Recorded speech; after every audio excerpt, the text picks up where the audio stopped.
Hatima ya Pedro na Yanga ni uvimbe kwenye mshono.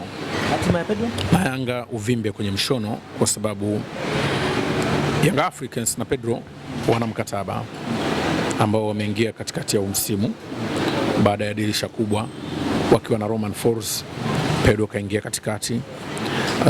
Mazingira na makubaliano ya kimkataba wa Young Africans na Pedro yapo masharti ya muda mfupi, yako masharti ya muda mrefu. Iko mipango ya timu ya muda mfupi, ipo mipango ya muda mrefu. Kwa nini uvimbe kwenye utosi? Maana yake ziko sehemu ambazo kwa taarifa nilizonazo leo wamekaa kikao cha kamati tendaji Excom kujadiliana na kocha mwenendo wa timu na makubaliano kuelekea kumaliza msimu. Tayari duru ya kwanza imekwisha. Tumeshuhudia chini ya Pedro Young Africans tunapata mechi 3 sare mfululizo dhidi ya Simba, dhidi ya Azam, dhidi ya Mtibwa Sugar, dhidi ya TRA, mechi nne nafikiri mfululizo. Sio kitu cha kawaida sana kwa timu kama Young Africans, kwa maana kwa fomu waliokuwa nao, japo inawapa kujiongezea pressure za ushindani wa ubingwa ndani ya msimu. Sasa mazingira pia ambayo yanakutana nao Pedro kwenye msimu huu, kwa taarifa nilizonazo kutoka Young Africans, wamejaribu kuiangalia kwa upana. Unajua Yanga wamekuwa na maamuzi magumu sana, kama daktari wa kichaa anaweza kukutibu kwa fimbo au sindano.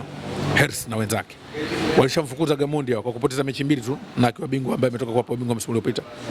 Walimwacha Nabi ambaye aliwapa ubingwa, aliwafikisha fainali ya shirikisho. Baada ya msimu kuisha walimwacha Nabi kama watu walikuwa hawajui, lakini walimwacha Merud Hamdi licha ushindi wa mechi 12 na sare moja na kuwapa ubingwa wa shirikisho, kuwapa ubingwa wa federation wa CRDB, walimwacha. Lakini wakati mwingine wanafanya maamuzi kwa kuangalia mazingira. Mazingira ya sasa ni rahisi sana kumlaumu Pedro, lakini wakati mwingine unaangalia mazingira anayofanya kazi Pedro anafanya katika mazingira gani. Kwa mfano, ukiona timu ya Tanzania kwenye kikosi chake kati ya Simba na Yanga wanaanza wachezaji wazawa 6 mpaka 7, hiyo timu inapitia hali ngumu. Yanga iliyokuwa inasumbua, ukiangalia wachezaji wazao wakati mwingine kuna mwana Dickson Job, Ibra Baka, basi ndio wachezaji wanaweza kukosa kwanza.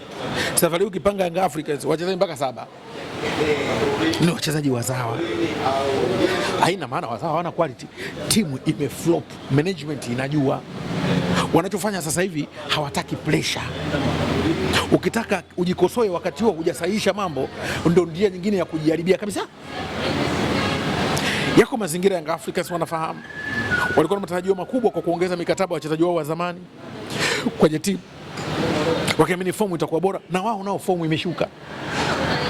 Yanga hawakupatia usajili takriban misimu 2 hapa kama sio 3, lakini wakati huo walikuwa wanabebwa na fomu ya wachezaji hawa ambao pia walikuwa wanaongeza mkataba. Lakini safari hii hata licha kuongeza mkataba, na wao hawako kwenye fomu. Hakuna dirisha lingine la kurekebisha timu sasa. Coach wakati mwingine anafanya kazi na rasilimali zilizopo kwenye timu, rasilimali dhaifu. Hapa ndio inakuja science ya mpira. Kwa hata viongozi wanafahamu. Sasa hapa shida ni kocha, lakini hao viongozi wa mpira sasa hivi kana Hersi ni watu wa maamuzi sahihi na maamuzi magumu sana. Kama walikuwa wanaweza kufukuza kocha ambaye ametoa ushindi kwa sababu walikuwa wanajua quality ya wachezaji, sasa hivi kimkakati wameona jicho la ziada. Timu yao nao ina shida kwa namna fulani. Bila kuongeza pressure, wanahitajika utulivu.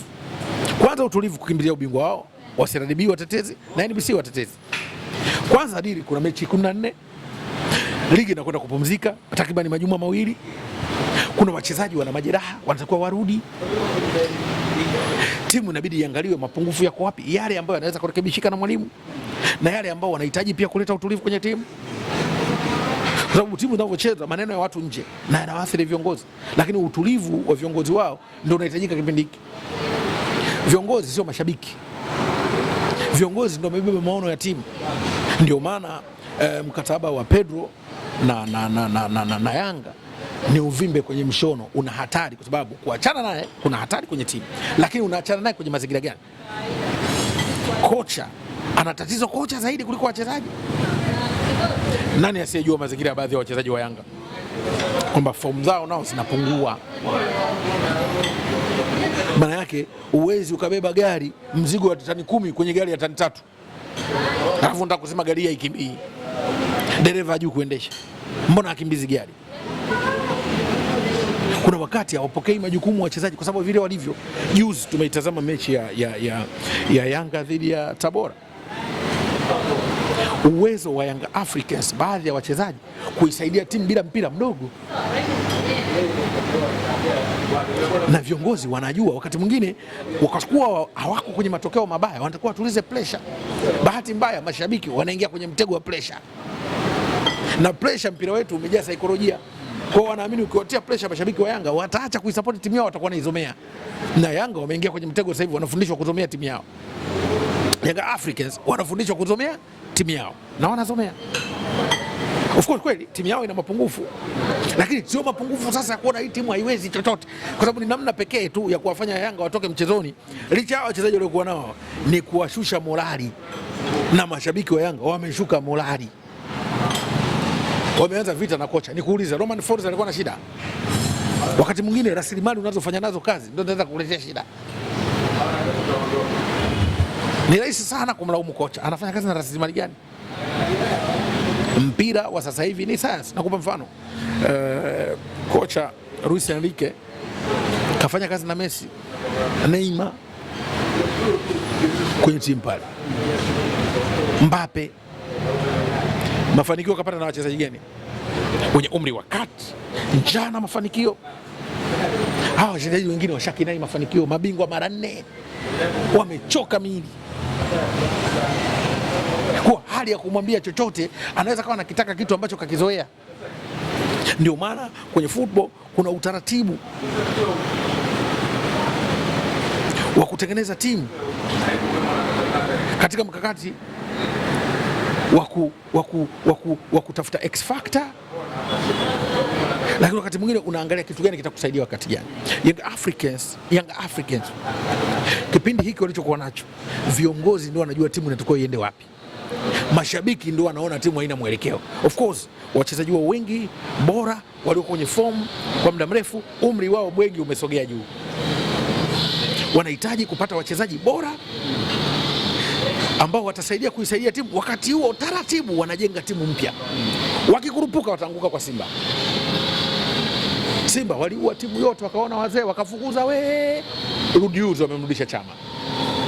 Kwa hata Yanga walitakiwa wapite njia sahihi kuliko njia walipita Yanga, watakuja kuongea njia ya Simba. Sasa viongozi wao wameshtuka. Nilipata bahati, nilikuwa naongea na president wa Young Africans, marafiki, wakati mwingine tunabadilishana mawazo. Ana maono makubwa kuliko wanavyotazama. Safari msimu ujao hapa ameamua kufanyia ushauri wangu kazi.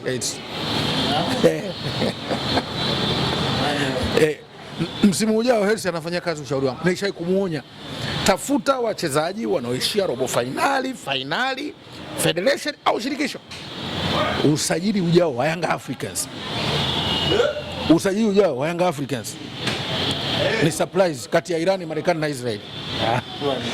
Kwa sababu hakutoshuhudiwa jina la mchezaji ambaye kila mtu anasubiri kuona madhara aliyotokana huku kamifia huku. Utoshangaa ukiona wachezaji wa Sadio Mane, utoshangaa ukiona ndio usajili zinaenda kuangukia huku. Hicho ndo ninachokifahamu. Lakini kwa sasa hivi hawataki kuendelea kupigwa na baridi kwa kuwa shuka lao bovu. Wanajifunika nalo vizuri ili baridi isiwapate. Ukiwa na shuka bovu utupi wakati wa baridi, unajibana vizuri isikupige baridi. Young Africans wanafahamu timu yao ina mapungufu, lakini mapungufu hayo wanataka kupata nao mafanikio. Ndio maana wamejipa utulivu. Hawezi kumfukuza Pedro sasa hivi, kwa sababu unaweza kumfukuza Pedro ukaja kuexpose udhaifu wa wachezaji. Kwa hiyo hilo ndio walikuwa na Young Africans. Lakini kiukweli kwa sasa ni zaidi ya kuambia wana mapungufu, kwa sababu timu haina mshambuliaji namba 1 Depp, timu haina mshambuliaji namba 2 Dube, timu haina mlinzi wa kati Baka Ibra, timu inakosa walinzi wa kunifomu, wote wana majeraha. Ubora wao unatoka wapi? Ni nani hapa kuna siku ukashuhudia timu imebadilisha wachezaji 7 kikosi cha kwanza Afrika pata mafanikio? Ni uongo. Leo vinataka vitoke visingizio, Farid Musa acheze. Leo ndo kumkumbuka Farid Musa nyinyi. Mbona wanafiki mashabiki nyinyi? Leo ndo mnamkumbuka Farid Musa nyinyi. Farid Musa kacheza finali hapa Federation, ilikuwa na Singida Black Stars hapa. Anacheza anacheza kwenye touchline kama Luksi kwenye suruali. Watu wote, kiungo gani anacheza pembeni zaidi? Faridi Federation, mechi ya Singida Black Stars imechezwa nini hapa Zanzibar. Kila mtu analalamika, huyu anacheza kizamani kama Luksi kwenye suruali, anakaa huko kwenye touchline. Kiungo mshambuliaji gani anacheza kwenye touchline? Anataka kupiga cross kwenye kibendera. Leo wamegeuka mashabiki, Faridi mbona acheze? Wasifundishwe kuichukia timu. Young Africans wanafundishwa kuichukia timu yao. Faridi anacheza kama Luksi kwenye suruali, kiungo anacheza kama kule kwenye touchline. Lakini miongoni mwa watu ambao hawawezi kufanya pressing nzuri, unamzungumzia Faridi wa misimu wakati wa Nabi. Hapa katikati wamepita makocha wangapi hapa Faridi wamemtumia? Kwa nini leo huyu Shuaboy katumika na makocha wangapi hapa? Tuache unafiki, muheshimu wakati fulani. Football ina changamoto zake. Hii ndio nchi ambayo wachezaji wanazeeka wanataka kurudisha uwanjani wacheze. Lakini Young Africans wanawajua hayo na wanaangalia katika muktadha huo. Na wasijikatiwe tamaa, wako serious na mapambano kuliko jambo lolote. Sababu mpaka sasa Young Africans hawajafungwa na Ulinzi. Unbeaten kwenye ligi. Makelele yote hawajafungwa muda gani. Lakini shida ni kwamba emotional factor. Wamekubali kuingia kwenye mfumo wa kujishambulia. Viongozi wao wako stable. Mashabiki wameikatia tamaa timu. Haya, Simba na Yanga nani anaongoza alama sasa? Yanga anaongoza. Alama ngapi? Wao wenyewe wana mechi zao na mechi zinaendelea hapa. Yanga vita pekee walioiba, Simba vita pekee waliobatisha na Yanga ni saikolojia. Yanga vita pekee inayotaka kuangamiza mbele ya Simba ni saikolojia. Vita ya Simba mbele ya Yanga ni saikolojia tu. Wakati huu Yanga wajione wana timu mbaya, waanze kuzomea, wasiende uwanjani, watumie muda mwingi. Na utaona influencer wale vijana wa Young Africans wamegeuka sasa hivi wanaishambulia timu. Hatukatai, timu inapitia nyakati ngumu, lakini nyakati ngumu za kiwango gani? Kaka, kupoteza alama 3 mzigo. Simu iliyopita hapa ligi ilikuwa tofauti alama 1 hapa. Lakini kumbuka hii timu ina wachezaji wenye majeraha. Watapona, watarudi kwenye rhythm. Hii ni football. Kuizungumza football kama unazungumzia disco wakati umeme umekatika. Yanga sio disco, umeme umekatika. Huu ni football. Kuna wakati unaweza kupitia nyakati fulani kwa sababu ya hii. Wachezaji kiwango hiki anaanza vibana geuka. Juzi kacheza yule bwana mdogo Mwanengo.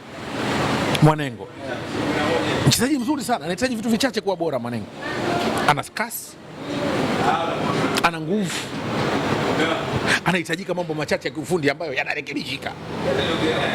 Mwanengo ana kasi, ana nguvu, anahitajika mambo machache ambayo yanarekebishika. Nitafutie striker nchi.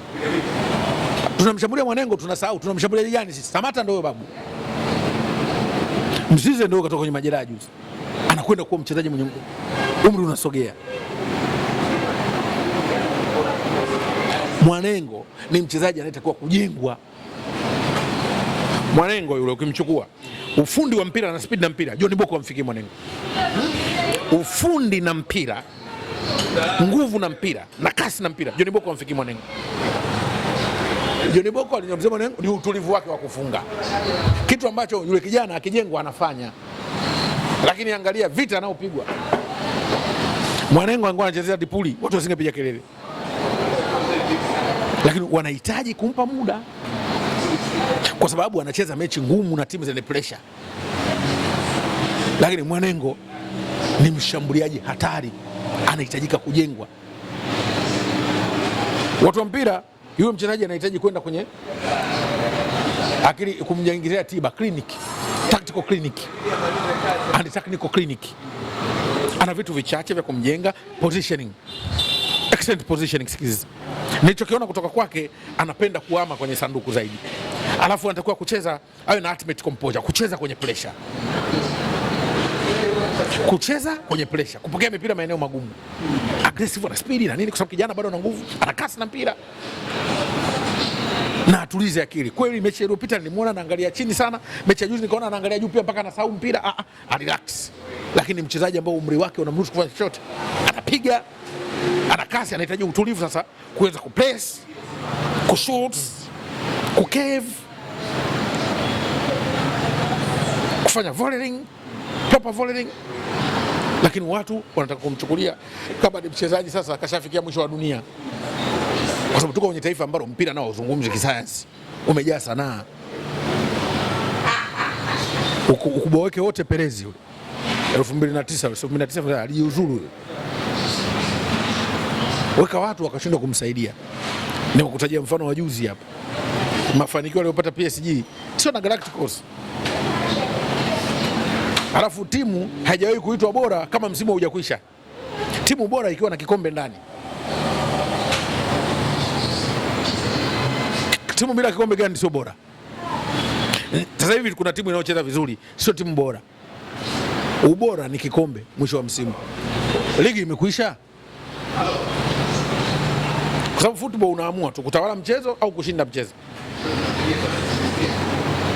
Usifurahie timu inayotawala mchezo imeshinda mchezo.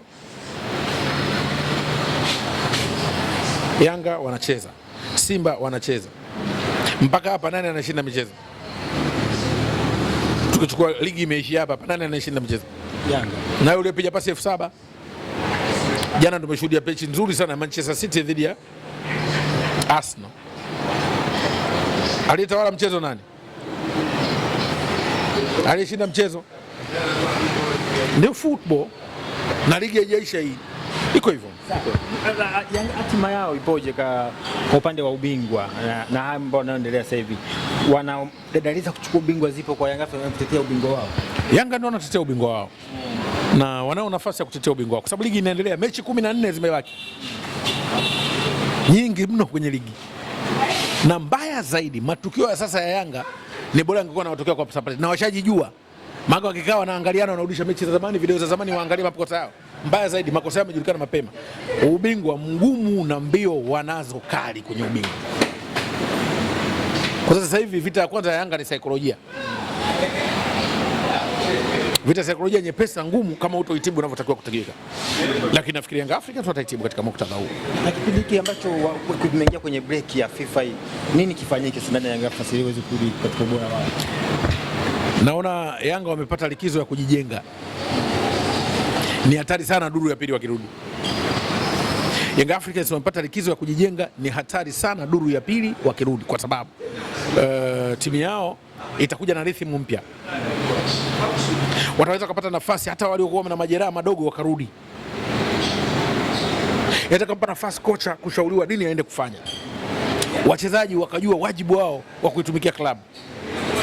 Makosa waliokuwa wameyapata wakarekebisha. Kocha akapata nafasi wa kutengeneza vitu ambavyo ni sehemu ya mapungufu yake. Unajua back to back game kwa makocha inatoa ugumu kwa sababu makocha wana tactical periodization. Unagawanya zile trainability kwa msimu, wakati wa mashindano, kabla ya mashindano na baada ya mashindano. Baada ya mashindano ndio mnakuja mnaanza msimu unaita pre-season. Wakati wa mashindano mafunzo yake sio sana pre-season. Baada ya mashindano mafunzo yake au mashindano kisha unajua wakati pre-season mnakwenda watu wanapumzika. Wakati wa mashindano unapopata nafasi unapata muda wa kurekebisha mambo yote. Wiki tu inakutosha. Kama mashindano baada saa 72 una mechi. Sasa hivi wanapumzika wiki. Ukiondoa wachezaji watakaoondoka kwenda kwenye hizo nani, hao watakuja kufanya tactical training tu, experiment. Lakini watakao baki ni kuwajenga na rhythm ya timu inataka nini. Kwa hii break, international break inaenda kuwasaidia Yanga kurekebisha makosa yao ambao pia inaweza kaoleta ubora wao, kwa sababu sasa hivi wanafanya kazi kubwa na watu wachache. Watahitajika kuboresha watu wengine ambao watasaidia timu kufanya kazi katika ufanisi mkubwa. Ndio ninachokitazama. Leo hii tumeona Elie Mpanzu ameongeza mkataba miaka 2. Nini maana yake? Kwa upande wa Simba. Mpanzu Simba ni kumaliza renta jengo lao. Mkataba wa Mpanzu Simba ni kumalizia renta jengo lao, kwa sababu Simba wameanza kujenga kikosi ambacho angalau kina jicho la ushindani. Huko nyuma tulikuwa tunaona hakuna. Alikuwa akitoka Mpanzu aingie Chasambi. Lakini sasa Mpanzu anaweza kutoka nje akawa mbele yuko Libase. Na mtindo wa namna hii wa timu ni kujenga timu ya ushindani ya muda mrefu. Hawa Simba tangu walivyopitia ugumu, licha ya kwamba msimu uliopita naweza kusema walikuwa na moja ya kikosi kizuri sana cha mafanikio, pia tulifikisha final Federation, walikuwa nafasi ya pili, lakini msimu huu naona hawajaacha pale walipoishia, wameendelea kutafuta timu yao ngumu ya muda mrefu. Dirisha dogo tumesema amebahatika kufanya usajili mzuri wa wachezaji wazuri sana kwenye timu ambao viwango vyao kila mmoja vinamvutia. Uwezo wa kucheza timu yao, very explosive speed, wana kasi, wana uwezo, wanaingia mpanzo, upati shaka. Sasa kuwa anabaki na wachezaji wazuri kwenye timu, maanake unajiimarisha kupata timu bora na nzuri, na kitu ambacho pia kitampa nafasi kocha kuwa na tactical selections, nani na mfuse wapi wakati gani. Ndio maana nikasema kusalia kwa Mpanzu Simba ni kumalizia renta jengo lao. Mpanzu Simba ni kumalizia renta jengo lao, kwa sababu unapokuwa na mchezaji wa namna hii unampa coach tactical selections, nani aanze wapi. Unaanza na mchezaji ambaye ana acceleration speed. Kuna wakati unafanya selection ya mtu ambaye ana uwezo wa explosive speed. Kuna wakati timu inatakiwa ije na vilipuzi tu. Mshakamata flow game unataka vilipuzi, Simba wana hiyo option. Kuna wakati unataka mtu ambaye anafungua ngome, Simba wana hiyo option. Kwa hiyo wanapoleta mchezaji kama Mpanzu, maana yake tafsiri yake ni kutaka kuleta ubora kwenye timu yao uwepo. Na lazima uwe na wachezaji ambao viwango vyao na uwezo wao kwenye timu una faida kwa mahitaji ya mchezo. Mara nyingi nimekuwa nikisema mimi, moja ya maeneo ambayo mtindo wetu wa simu kusajili ni kusajili wachezaji wanaofanana. Kama CD usipoziandika jina huwezi kujua hii CD na muziki gani. Hata CD zinaandikwaga A, B, kujua hii ni ipi. Wachezaji wetu wanafanana kama CD, uwezo ule ule. Sasa kuna haja unapofanya usajili, sajili wachezaji ambao wanatofautiana viwango ili watumie kwa mahitaji yao na uwezo wao. Simba kwenye eneo la mwisho la ushambuliaji wana wachezaji ambao unajua tukiwa tunazitafuta half space, nani mzuri. Tukiwa tunazile half space ziko wazi, nani mzuri. Kukiwa kuna space, nani anakimbia. Kukiwa hakuna space, nani anakutafuta hivyo. Kwa hiyo inakupa options ya kufanya hivyo. Kitu ambacho Yanga nao walikuwa wanapitia kipindi hicho, wana Pacome, wana Aziz. Ilikuwa ndio option ile ya mwisho kucheza kwa utulivu. Sasa ukibaki na mtu mmoja maana wakimkamata yeye tu ni tai shingoni. Ukivuta tu umemuua mtu. Sasa hicho ndio kitu ambacho kinatoa selection kwa timu. Na ndio kitu ambacho nakitazama. Nikushukuru sana. Asante.